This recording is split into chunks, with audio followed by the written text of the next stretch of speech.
Hi friends, ఈరోజు మనం పప్పు రసం ఎలా చేయాలో చూద్దాము.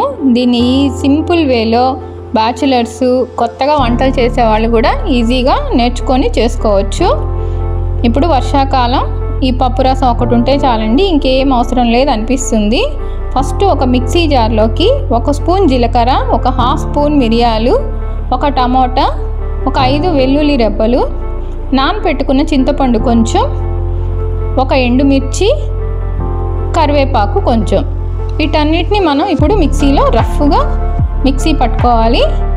ఆ తర్వాత దీంట్లోకి 1 స్పూన్ ఉప్పు, ఉడకపెట్టుకున్న కందిపప్పు 1 కప్పు, దీన్ని కూడా వేసుకొని 1 గ్లాస్ వాటర్ వేసుకొని దీన్ని మళ్ళీ కొంచెం మెత్తగా మిక్సీలో ఈ విధంగా రుబ్బి పెట్టుకోవాలి. దీన్ని ఇప్పుడు పక్కన పెట్టుకొని ఒక కడాయి పెట్టి 1 స్పూన్ ఆయిల్ వేసుకొని 1/2 స్పూన్ ఆవాలు, 1 ఎండుమిర్చి వేసి ఇవి బాగా ఫ్రై అయిన తర్వాత మనం ఆల్రెడీ రుబ్బి పెట్టుకున్న పేస్ట్ని కూడా వేసి మీడియం ఫ్లేమ్లో దీన్ని కొంచెం సేపు ఉండించాలి.